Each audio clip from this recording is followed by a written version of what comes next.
Uh, I'm going to introduce Jack Keeney, who is on the board again for the second time for the Washington Lawyers Committee. Jack, thank you for hosting today. This is a real delight to be host of the first virtual founders reception. I miss seeing all of us in person outdoors, but it's still a little bit risky to have a social gathering of all the good friends who are on this call. So sorry about that, but this is the next best thing. We are going to have a fascinating big picture presentation by a star-studded panel. And this will be different from what you usually hear from the Lawyers Committee. Usually you hear about all the great trial victories, and there have been many of them. But here we're going to step back and give you a big picture. And to give you that big picture, there are three longtime committee people who I obviously can introduce to you, but they don't need any introduction. But let me start first with Avis Buchanan. Avis is currently, and has been for the past 17 years, the director of the Public Defender Service here in DC. As we all know, that is the best public defender office in the entire country. But before she took on that very exciting and imposing and challenging position, she was, as we all recall, for over 10 years, one of the committee's strongest litigators and had numerous committee victories to her credit. And we are just delighted to have Avis back, and she's going to be discussing with us things that have happened while we have been all confined in our homes and offices by COVID. And she's going to be talking about, the effects that she has seen in terms of both the last couple years and the COVID pandemic, but also the racial justice movement that has accelerated during that time. So we're going to be very delighted to hear that from Avis. But not to be overdone or outmatched, I also want to introduce another longtime friend of the committee who we have known forever, and that's Ben Wilson. In addition to his various duties as chairman of Beveridge and Diamond for decades, and in addition to being on the DC Bar Board of Governors, twice reelected, he is twice a co-chair of the Washington Lawyers Committee. And in that capacity, he has essentially the depth and the breadth to tell us also from the civil perspective what has been happening in law firms, in universities, in corporations, many of which blue chip boards he serves on, have been happening in response to the social justice movement and the pandemic. Last but not least is, of course, our eminent executive director, Jonathan Smith, who has been at this for now 5 years with us. But as you all know, before that, he spent a large amount of time with the United States Civil Rights Division doing important civil rights work under the Obama administration. Before that, he headed legal aid here in DC. And he will be moderating the discussion with Avis and Ben. So with that, I'm going to turn it over to Jonathan. I just want to welcome everybody. I'm so pleased to be able to introduce you. Jack, thank you so much for that kind introduction. And we are very much looking forward to this panel discussion today. And Ben and Avis, thank you for joining us today for this discussion. As we prepared for this, the conversation we're going to have today, and sort of thinking about, what the last year and a half has meant and what it means and what it's going to mean going forward. We often hear this discussion that we're in a moment. This is a moment when it's a moment around COVID where we've seen growing inequality, both income and racial inequality, as a result of the impact of the pandemic itself and the economic crisis. We think about and we hear about we're in a moment around racial justice reckoning. We talk about a national reckoning around race in the wake of the death of the murder of George Floyd and Breonna Taylor and others in the protests and the demonstrations. And as we have this conversation, it's worth sort of thinking back, how many other moments have we been in We think back to Trayvon Martin and Michael Brown. We think back to Rodney King, Eleanor Bumpurs, Amadou Diallo. Again and again, we've been in these moments where there's been a conversation about race equity. There's been a national effort to achieve some kind of reform. And nevertheless, we've seen the gap grow in terms of wealth and income and the way that people interact, the growth of our criminal legal system. And so if this is a critical time, this moment feels in many ways very different. We thought we were in a moment when Obama was president. Maybe we were. I think it was tremendous progress. But then there was another moment that came with the next president and the rise of hate and backtracking on many of the programs that were designed to address decades and centuries of injustice. And so as we move into this conversation today, sort of placing this particular time in history, what is possible? What have we achieved? And I know as I sit here, there are many things that I had, as an advocate, had hoped to see happen in terms of reform that actually happened during the pandemic. And some of those things are slipping through our grasp. A guaranteed right to housing from the eviction moratoria, a guaranteed minimum income through the pandemic unemployment payments, reduction in custodial arrests, an actual decline in the number of people that we have incarcerated. And some of those things are going away before we've had a chance to even measure the success of them. So as we have this conversation, please help us all place this time, this event that the last year and a half has been sort of in that history. And so Ben, if I could sort of turn to you first. You've been at the cutting edge and the forefront of equity in the employment space, particularly in making sure that there's opportunity in the legal profession to opportunity for Black lawyers and women lawyers and other lawyers of color, persons with disabilities. And we've seen over the last year an explosion of interest now in equity and diversity in the workplace and in companies and in businesses and in government institutions.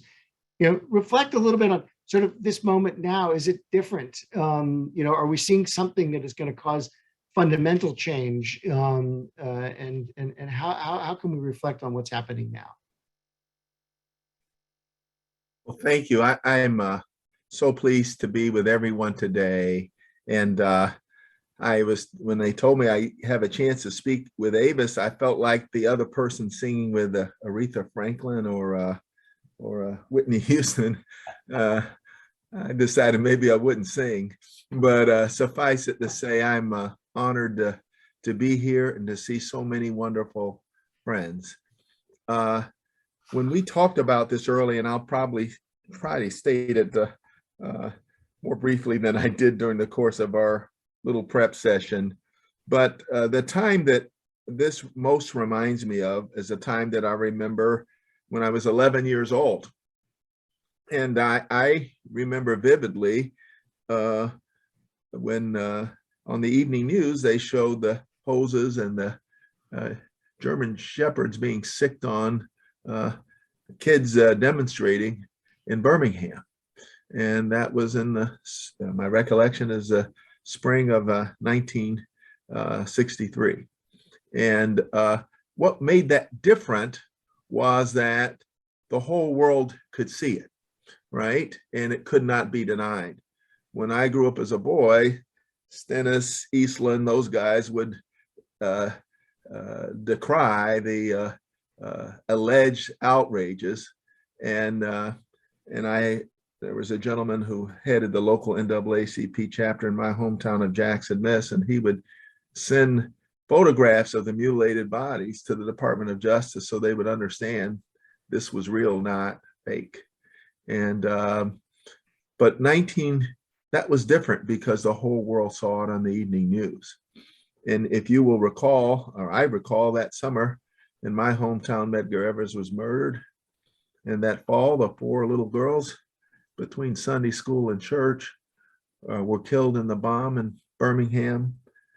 And then that following summer, 1964, James Chaney, Andrew Goodman, and Mickey Schwerner were found buried in an earthen dam.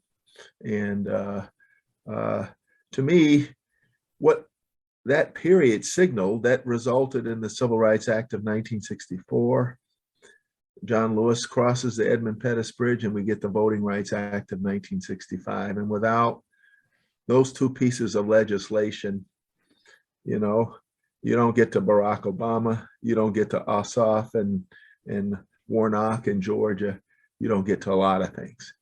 But that was a very critical time. The problem is that America turned its head away from civil rights and its attention. And the real challenge is, in the wake of the pandemic, in the wake of George Floyd and the over 1,200 deaths of Black men and women while in police custody or through questionable tactics while being apprehended, the question is, will the attention of people be diverted?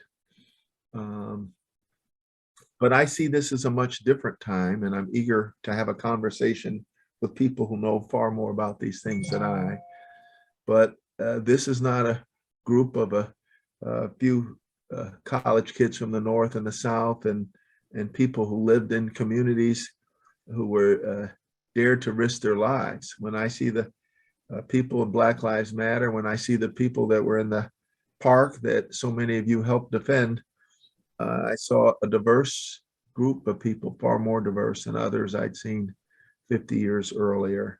And I see a determination and a commitment, I hope, that will in fact last. So in sum, I think that I'm hopeful, John, that this is a movement and not a moment. And I hope that the Lawyers Committee and our friends will continue to push on all these issues, some of which you outlined. But this is a chance to really see the change, and we have to have it. As it relates to changes in the practice of law and the role of diverse attorneys of color, Black attorneys, women, we've all seen some significant changes. Women are still only 18% of the equity partners in law firms nationally. I think that inched up to 20%, but there are some firms in the 30% range. I'm proud to report that my firm's at 35% as of today.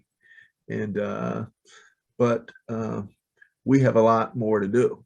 And quite frankly, it's leaders like you at your firms who have to speak up and not only make certain that the diverse attorneys in your firm are getting a chance, but you're putting them on your cases.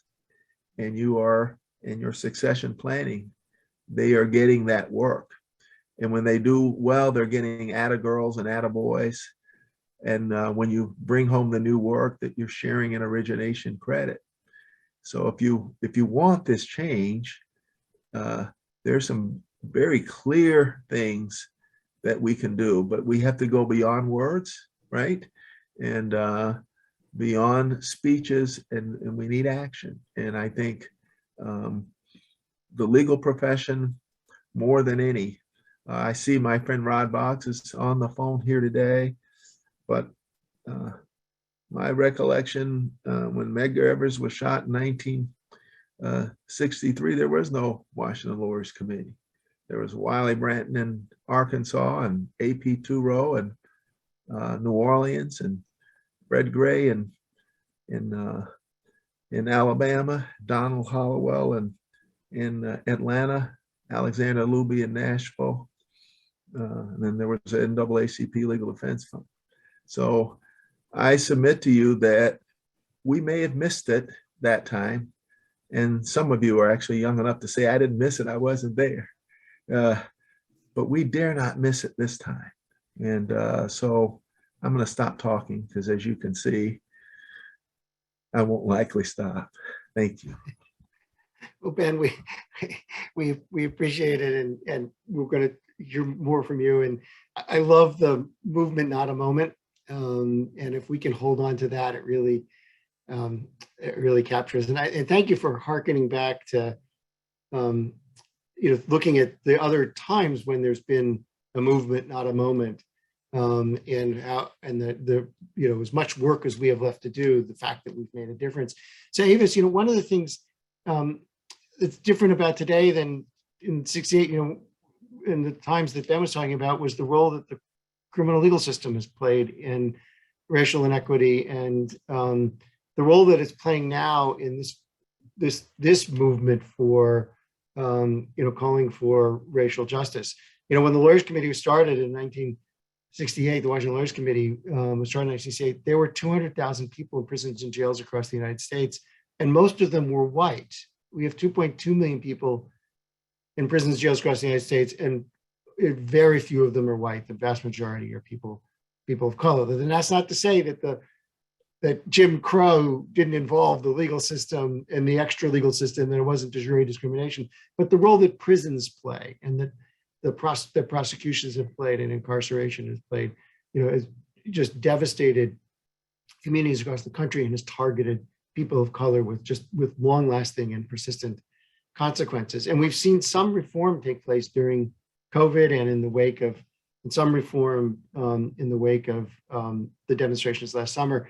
Avis, if you could reflect a little bit on, I can't imagine what it's been like to be a public defender during this time with the courts open, the courts closed, clients locked up, trying to get clients on the street, but also to do it against the backdrop of people calling for change to that entire system and calling into question the legitimacy of our criminal legal system. So what has that been like? What is your observation?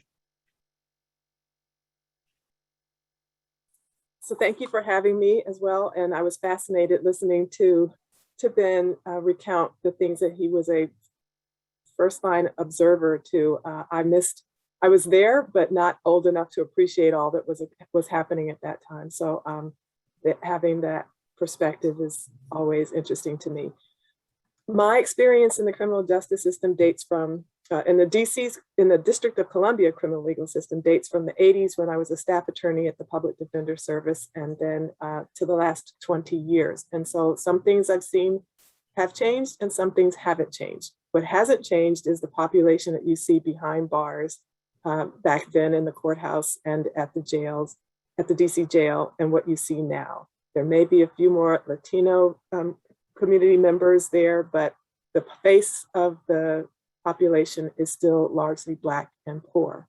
It is interesting to see the dynamics now, despite that similarity, because there is so much passion and so much recognition about some of the fundamental flaws in the system.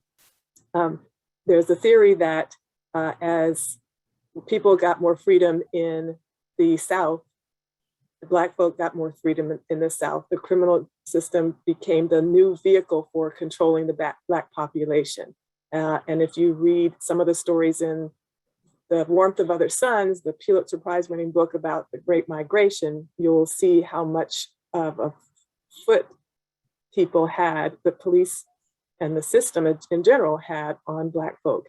The idea that you could be accused of something and your justice, quote unquote, was swift and immediate and essentially meaningless. In DC, at least, there's a recognition about the importance of the defense function and an understanding that not everything in the system that happens to people is fair.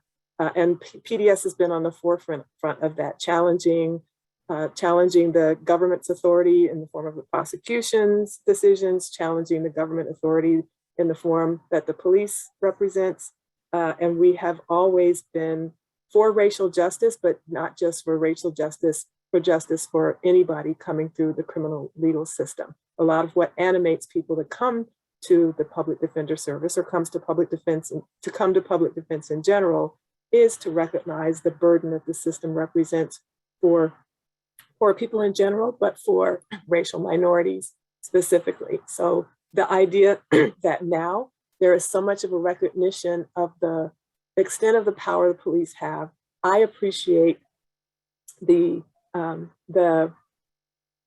change in assumptions that just because the police say it doesn't mean it's true. Now, while I have seen that and saw that in the 80s when I was practicing in Superior Court, I think there's a more widespread understanding of that. Certainly technology has allowed for people to not be able to turn their eyes away from what really happens and what Black folk experience on a day-to-day basis. I remember the conversations that my father had with my brother and me, more so my brother than me, when we were kids. I didn't fully appreciate it at the time, but he was trying to protect us from unfair treatment by the police. I remember Terrence Johnson. My father was a big brother to Terrence Johnson. Prince George's County, there was this very high profile police shooting of a young Black man in their custody. There was a shooting, Terrence Johnson was in police custody, and he shot a police officer, and the surrounding media coverage and controversy was all around the same kind of issues that we're seeing now. How do the police department, how do police officers treat Black folk in the system? And I think right now there's a belief that a fundamental change is necessary and appropriate, and I'm happy to see it. Whether or not it will actually bear fruit, but you haven't seen to the same degree that you do now efforts at the federal level and across the country at the local level to change how policing is done in this country. That the idea that maybe the kind of people who get recruited at police departments is not what you want, or the kind of police people who are attracted to becoming police officers may be reimagined. But the idea that just because you are arrested by the police, you must have done something, it's still there, but there's more of an acceptance that may not be all there is to the story. So, hey, James, I want to sharpen one of the things you said a little bit. I mean, it's only been really about 10 years since it's been clear that you have a right to videotape police in a public space. It was a contested issue all across the country about whether that was interfering with the operation of a police officer. I know we were involved in a case in Baltimore where the police department literally 10 years ago took the position that you couldn't videotape a police officer in the performance of their duties in a public place.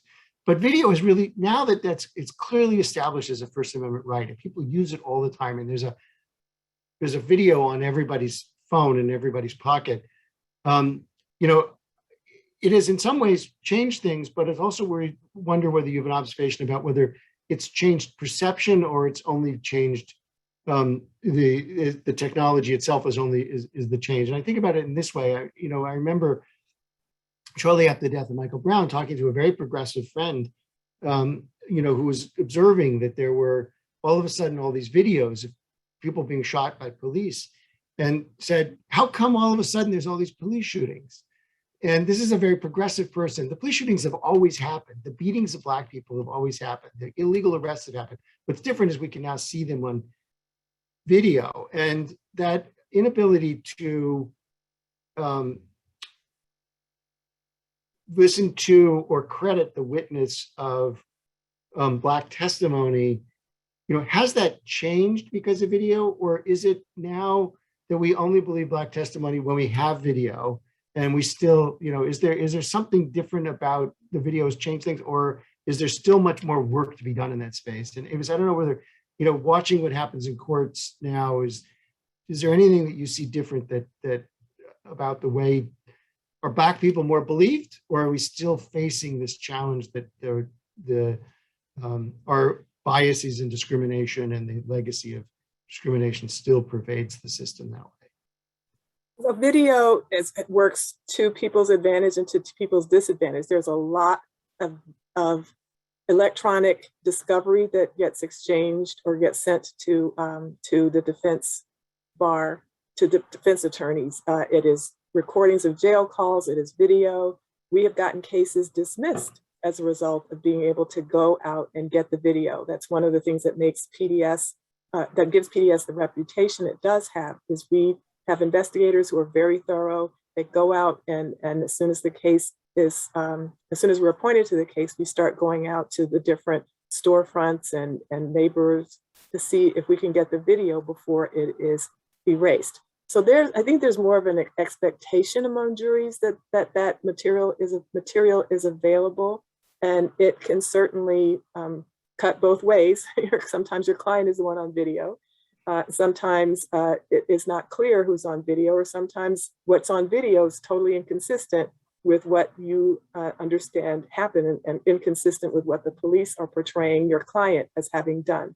So I think it's a mixed bag, but it may be that sometimes having that electronic information can make a plea decision easier for a client.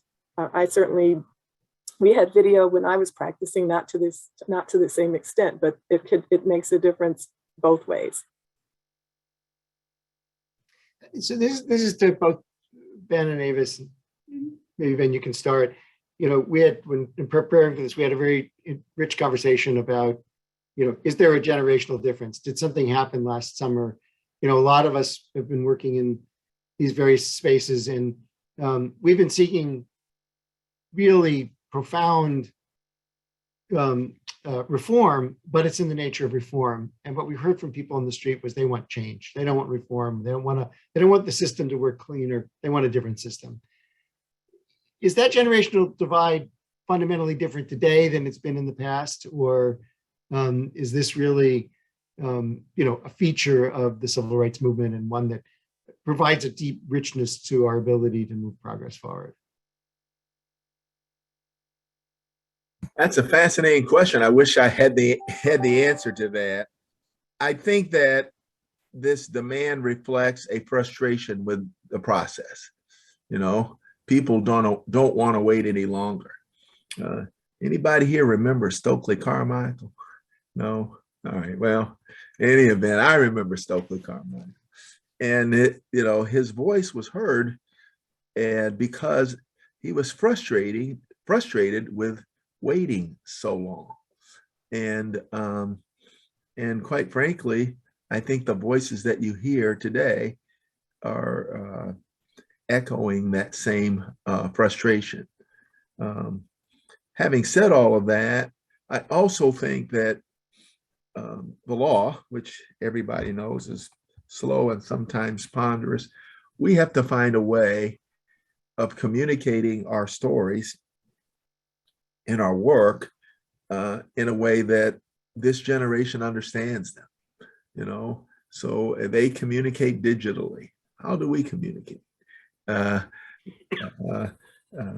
you suggest, John, there are issues of specific concern, and people want to know, well, what are you doing about it? What's going on? And in some sense, our clients are not simply the people we represent in court, the individual, but sometimes it's a larger community, and a community that wants to hear and understand what we're doing and how we're doing it. So I think it's important. May I just, for fear that I'll run out of time, I feel compelled to say this. It's not responsive to your question, John, but one thing I joked earlier, someone said, I think it was Jack, that I was a two-time co-chair of the Washington Lawyers Committee. I'm more like the Grover Cleveland of the Washington Lawyers Committee. Hopefully somebody's laughing. And I did so because Rod told me you'd get, I said, I'll do it if I get to do it with Mark Fleischaker, who's on today. I'm glad he's on. Just a wonderful man. And what the Lawyers Committee did for me, that I hope it will do for others, it put me in touch with other people I didn't know who cared. Sometimes in life, one of the most frustrating things, and I suspect, now I'll tie it back to your question, Jonathan, that some young people feel, is that, does anybody really give a darn? And they probably wouldn't say darn. And I always felt that Mark did, and he wasn't alone. I felt that way about Moon Weiner and Ted Howard and Jim Bierman and others. And so the Washington Lawyers Committee was among the least segregated of the legal institutions in Washington, D.C. And I would submit it may still be.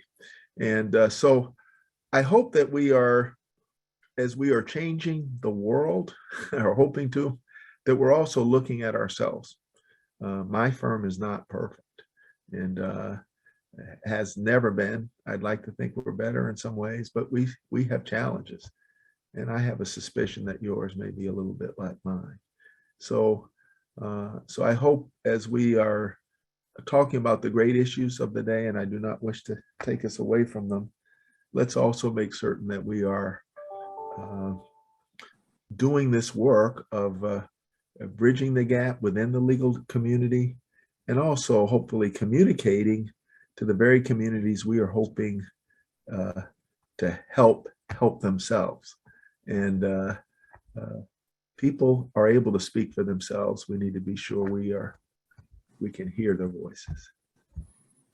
Ben, thank you for those. Thank you for those very kind words. Some of the people on this call are people that I have tremendous respect for leading both the lawyers, the Washington Lawyers Committee, and their law firms. And that's a combination that isn't always easy. But you're right. We need to focus on the issues in our law firms just as much as we focus on changing society. Society is going to get changed if we can change our law firms first. And none of us has done as good a job as we should have, probably. I know I didn't. I was chairman of my firm for 15 years, but the changes in the law firm were relatively small in the context of things. So, I hope that that's an issue that we as the Lawyers Committee don't forget about, trying to get law firm changes as well as societal changes, because one will help the other. And if I could compliment the Washington Lawyers Committee, and this is true, I don't care who you tell, the Washington Lawyers Committee gave me chances sooner than my law firm did. Right. Okay. And Washington Lawyers Committee saw me as someone who could co-chair the committee with Mark Fleischaker. My firm had to get to 2008 and the great financial pressures of the day, third quarter down 3 touchdowns with a minute left in the third quarter. Now see if you can win. And so I think I make that point to say that every day I see all these talented people. There was a comment in the box here from Thomas Allen. He says, what advice would you have for retention of associates? Answer is, oh boy, this is beautiful, Lou. There you go. He answered it. Give them meaningful work. No one wants to be anywhere where they're not valued. What woman stays in a relationship where the other person doesn't value her? What man stays on a job where he's not getting a meaningful opportunity? And coach them hard. Don't be afraid to tell the person the truth. This was poor because, right? And this is how it can be better. Demystify the process. Take them with you for client meetings. And when I first started, they tell everybody where I went to college and where I went to law school. They didn't do that with the guy who went to the University of Georgia. Why you got to do all that with me?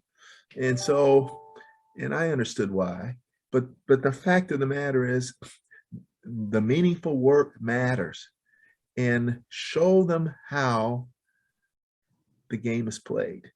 And one final point, does anybody here remember Chico Ruiz? It's a baseball name, as a hint. No. All right, well, he was a, go ahead. Mark Fleischaker remembers, I bet. No, I don't remember him. Well, he was a utility infielder for the Cincinnati Redlegs. And he's I keep looking at you and thinking about Russell Wilson. Yeah, no, Chico was more along my athletic capability, but he was a utility infielder for the Cincinnati Redlegs. And when I grew up, the National League had the black players and the American League didn't. Yes, that's true, for sure. And you had to be a superstar. Chico Ruiz was the first Latin or black player who couldn't hit his weight, who got to be on a team. And all I'm suggesting is that not every one of your white partners is a star. Not everybody is great. Otherwise, the word great wouldn't mean anything. And so allow your diverse attorneys to make mistakes. Allow them to recover from a mistake the same way you have or others have, if you're honest. And so that's what I think. And and it really takes someone like you that has stature in the firm, has business. I didn't become the managing partner because of my intelligence, as you can tell, or my good looks, as you can see, I had business. And it made me tall, it made me dark, it made me handsome, and I'm none of those things. And if I lose the business, I'm like an actress no longer beautiful. There are no parts to that. So if you've got that, use it for good and be intentional. And quite frankly, it can be a competitive advantage. Which firm out there isn't looking for talent, right? And so if you're interested in winning, if you're interested in succeeding and interested in the long-term health of the practice of your firm, not to mention doing the right thing, but if those other things are there, that's what I think we should do. But you asked a serious question. Avis should give you a serious answer. So I'm gonna Avis, Yeah, I'm gonna have to go in a second. I want to tell one quick baseball story about when I grew up, if that's okay, John. I grew up in Louisville, Kentucky, and of course, Pee Wee Reese was from Louisville, which made me a Dodger fan because he was very supportive of Jackie Robinson when Jackie started. But when I learned that Pee Wee Reese owned a bowling alley in Louisville, which would not admit black bowlers to come to the bowling alley, the lesson I learned from that is you have to look beyond the public image and look at the person inside the person to know really about him. And Pee Wee Reese, I thought, was a great example of how don't just rely on the school you went to or the headline, but look at the inner part of the person as well. thank you, Mark. And thank you, Ben.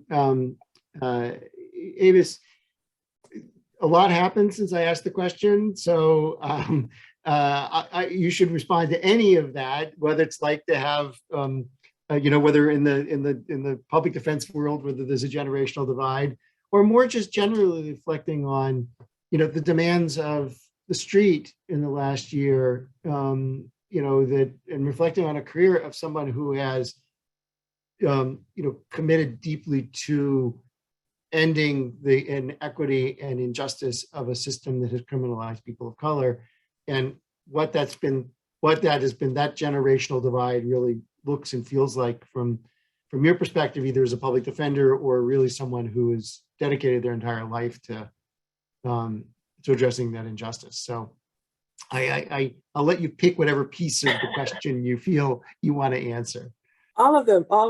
So I think there is a generational divide. I also think part of that is that the baseline is very different than it was back in the 60s. The 60s were all about Black and white. And since then, the idea of diversity and openness and fairness and discrimination has incorporated a lot more of different aspects of that. And that's in part due to the work of the Washington Lawyers Committee, which has had civil rights as its main agenda, for so long, and has had a direct impact on what the city looks like between the work with the schools and disability discrimination cases, employment, housing discrimination cases, public accommodation. And so I think this generation has a different baseline for one thing.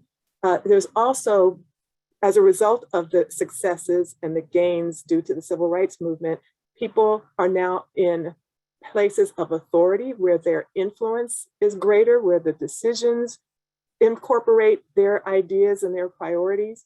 And so I think there's still this definite interest in fairness, but what that fairness looks like now is a little bit different. It's got more nuance to it. You also have discussions about intersectionality, about how discrimination against women looks very different than discrimination against Blacks, and how discrimination against Black women looks very different than those other two. And the different elements of the LGBTQ community and how that operates. So there's I think there's a sense now too, in my opinion, I believe that what's happening now is in part a direct result of the successes of the 60s.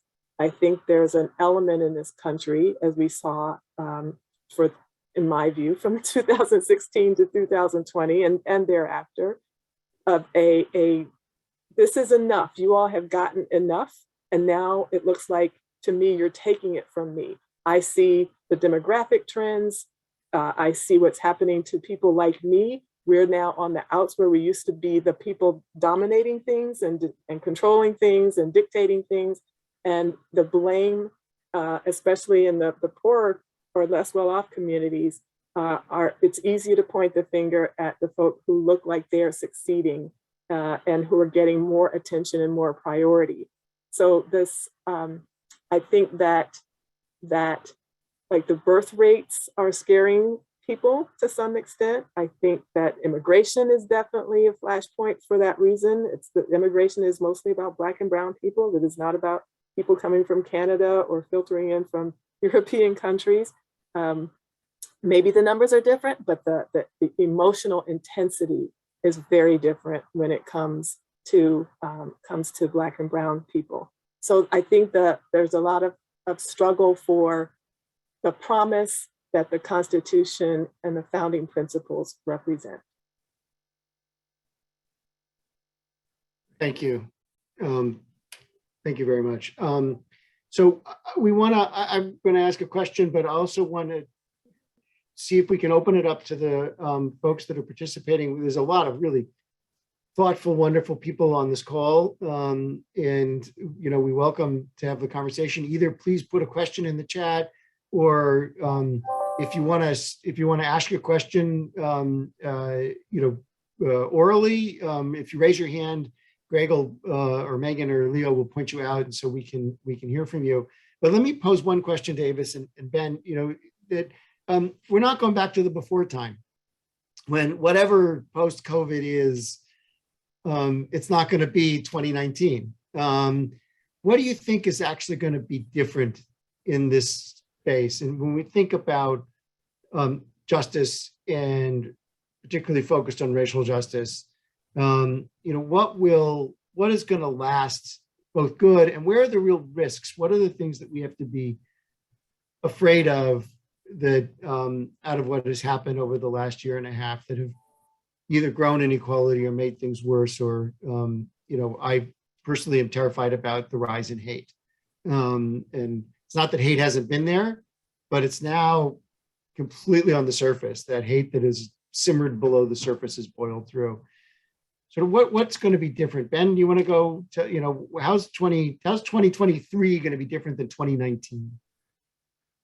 Well, if I knew that, I'd be worth a lot more. And but I honestly don't know how it will be different. I will say this: I think that I like something Avis said earlier. I think people have a different baseline. My daughter, who's 37, doesn't have the same biases and prejudices that I have. I'm glad she doesn't. And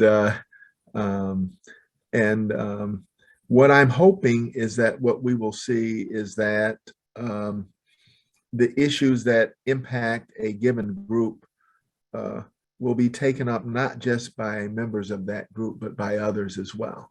And so I think I'd like to think we're going to see more of that. One of the concerns I have is sometimes we have a rush to judgment, right?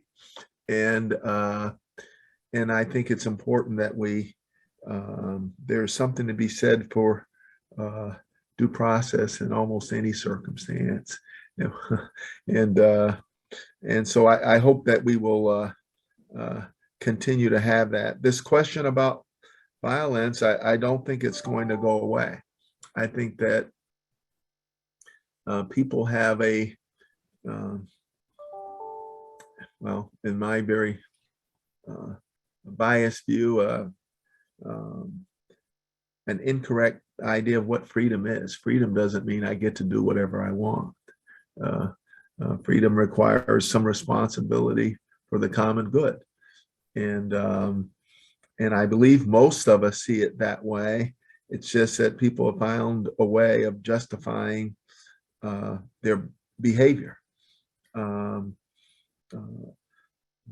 So I think the real problem that I see is when good people are silent, right? And so when people allow a president to make public statements that they know are flat wrong, when they now allow people to public figures to act in an insulting way and there's no retribution, there's no accounting. I think that's really the word I want. I think that's a bad breeding ground for an inappropriate response. And that's a response that the law cannot have. And, but we can't have a nation of laws though, unless people feel that the nation is just and the process is fair. And so I think you're right. I think our process is in danger, and it's incumbent on us to really protect that. And very, very critical that we do that. And so your voices matter, but we have to have the courage to act. You know, they always ask, where were the lawyers and the judges in Nazi Germany, right? And I recall having difficulty finding, of course, I was a young kid, but didn't know who the lawyers were in the 50s and 60s in the Deep South. So at some point, we have to be accountable. And I hope and I expect that as a profession that we will. And I think the alternative is disastrous, and it's just disastrous. So that's what I think. For me, it's all about voting. It's voting impacts so many things. Voting rights were an issue in the 60s. They're just as much an issue now, but in a very different way. And I think that I relate this to my comment earlier about what's happening now being a reaction to the 60s. That people didn't want Black folk to vote in the 60s. And what you have seen since then probably bears out why. You look at the diversity of the Senate and the House, and people, some folk are just apoplectic. You look at the president, who the president was from 2008 to 2016. And I think that some of what we are seeing, the strategy involved in undermining confidence in the voting system in this country, the strategies to limit voting opportunities and the exercise of the right to vote, and you see who is behind those efforts and who is impacted by those efforts, we're at an inflection point, and what remains and what doesn't is going to be totally tied in significantly to that. It's an extremely powerful point. And I think that you're absolutely right. And the problem is you cannot undo the decisions made by an unfair voting system. And so that's what people do. If they can't win legitimately, they change the rules. And so I couldn't agree with you more. We can see the demographics of Texas as an example, as we've seen them in Arizona and Nevada. And there's an inevitability of it. But the redrawing of those lines that's happening now is intended to forestall what might otherwise appear to be inevitable. So I think you're absolutely right, Avis. And but the difficulty is people will not vote unless they feel it matters and it makes a difference. And that's where I think we're in a battle for the minds of people who feel like the system has never worked for them. And so I think you're absolutely right. I think about what you said about voting, that is the issue. Yeah, and people aren't wrong. The system actually hasn't worked for them. Yes, and Ben, you reminded me earlier of that wonderful quote from Dr. King about a special place in hell for people who remain neutral at a time of moral crisis. And this is nothing if not a time of moral crisis. There's a question in the chat about thinking about the operation of our criminal legal system now under COVID and going forward, given how it, worked against people of color for so long, are the reforms under COVID, can we expect there really to be any fundamental change in the post-COVID era, given the starting point for where we were, prior to COVID? Avis, I think that's probably directed at you. Some of the system operation is going to remain the same. There may be tweaks around the edges, I think. One, there are some ways that technology has worked for criminal defendants or can work for criminal defendants, and other ways not. We worked very hard at the beginning of the pandemic to use whatever legal mechanisms we could identify, and even create a couple to try to get people out of prison. And there's been a lot of success there, but we've probably exhausted our efforts. We're also, at least locally, trying to get a new detention facility. I feel very conflicted about advocating for that, but I don't feel conflicted about my opposition to people being housed where they are at this 40-plus-year-old DC jail. It is just not serving anyone's needs or interests, and so that needs to change. But COVID has just laid bare a lot of the problems in the system, both criminal and otherwise. And I think a lot of people are paying attention to that and trying to make a difference, but it's hard to turn that ship around in big ways. But we're certainly, one of the problems was that the Superior Court had new legislation that allowed them to declare emergencies that put a hold on everything indefinitely. Before that legislation, the court just had to keep going, irrespective of the weather or any other kinds of challenges. And so they have that flexibility now, and to do things in the system's interest. So we're watching, of course, we're watching the impact. We're trying to deal with individual people's cases, individual impacts, as well as system impacts.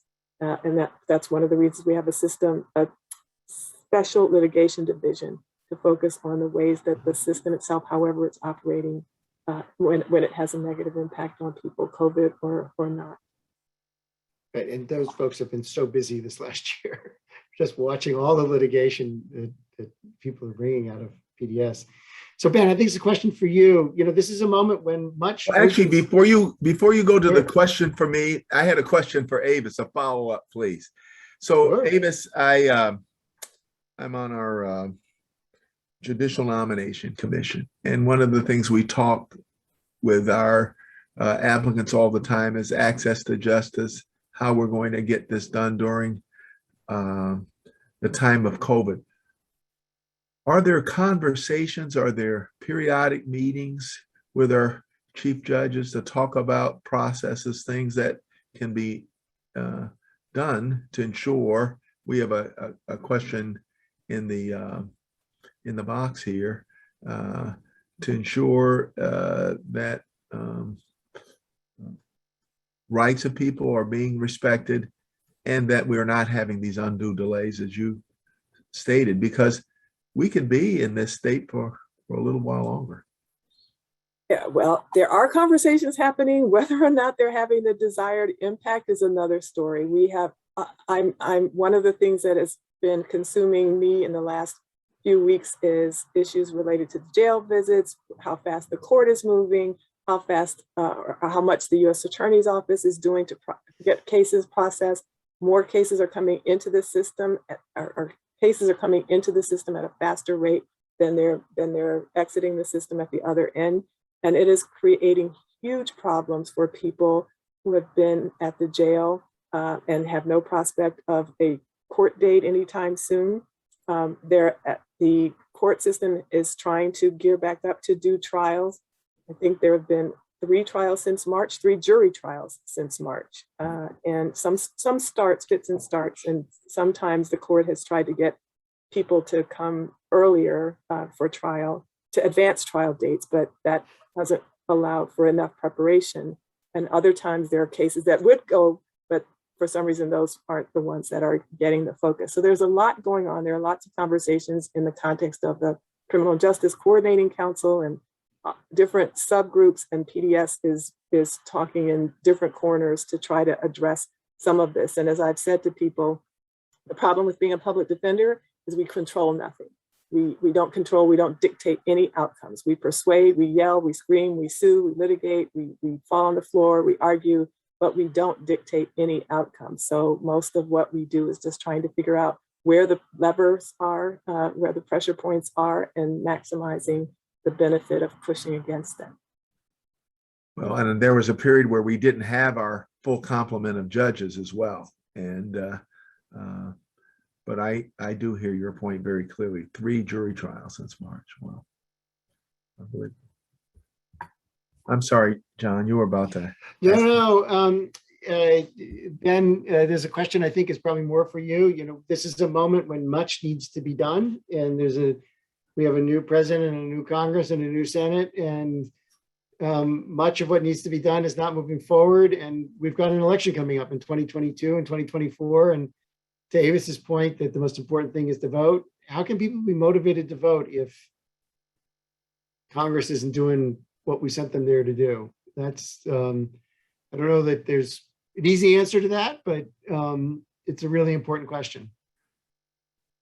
Well, I think first of all, obviously elections are not just those that elect people to Congress and 1600 Pennsylvania Avenue. There are a ton of reasons and a ton of offices to vote for that impact people's lives on a daily basis. And so I just think that we have to find an opportunity to meet people where they are, groups that we think are not voting or are undervalued. Look at what Stacey Abrams and company did in Georgia and what a huge difference that made. And I think we have to remind people of those examples, the closeness of various races across the country and how even a few votes made the difference. But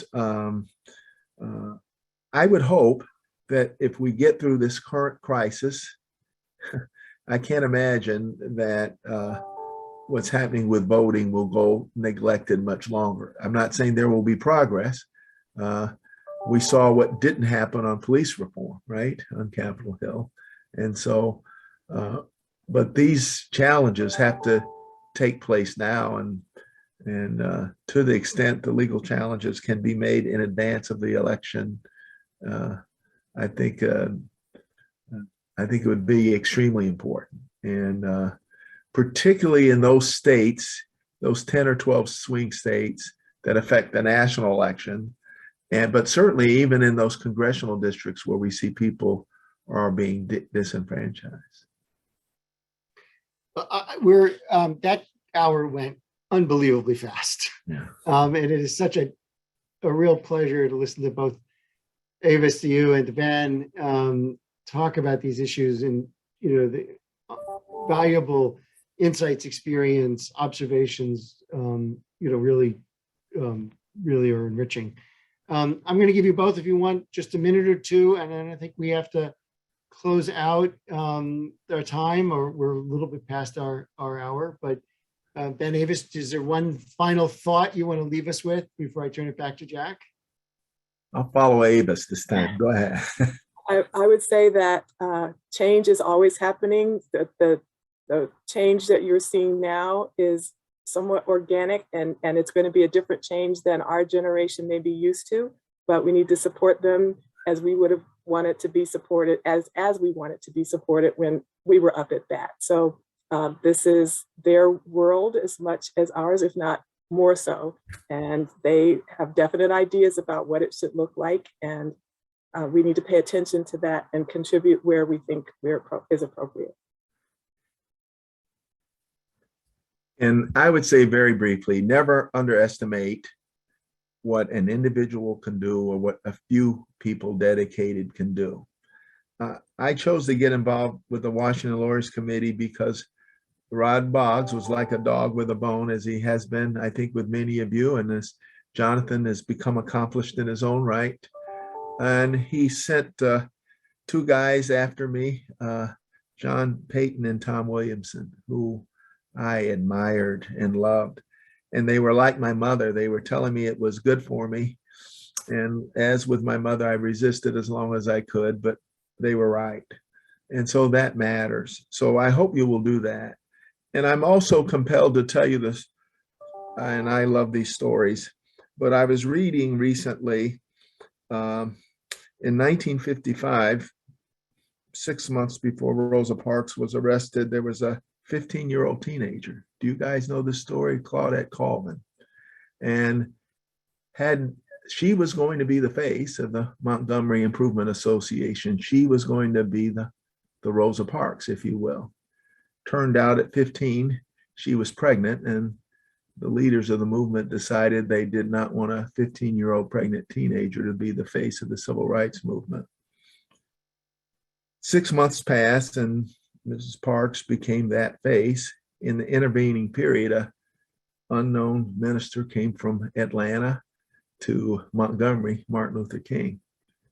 Query, if Colvin is the face, do we ever hear of Rosa Parks? And if the movement starts 6 or 8 months earlier than it did, do we ever hear of Martin Luther King Jr.? I don't know. By all accounts, he was reluctant to take up the mantle. This fellow, E.D. Nixon, said, "You're going to do it." And he was a physically imposing guy, and the young minister said yes. And he baited him, "Are you scared?" And of course, he had to prove that he wasn't scared. So I say all that to say that individuals matter, and none of us wants to miss what I consider to be a divine opportunity to change the world. And if I had any jealousy, as I envy the person young enough to be in their prime to do this, but to the extent there's something that I might be worthy of doing, and those of you can think of it, please remind me. But I've loved being here today. I love the Washington Lawyers Committee for Civil Rights and Urban Affairs.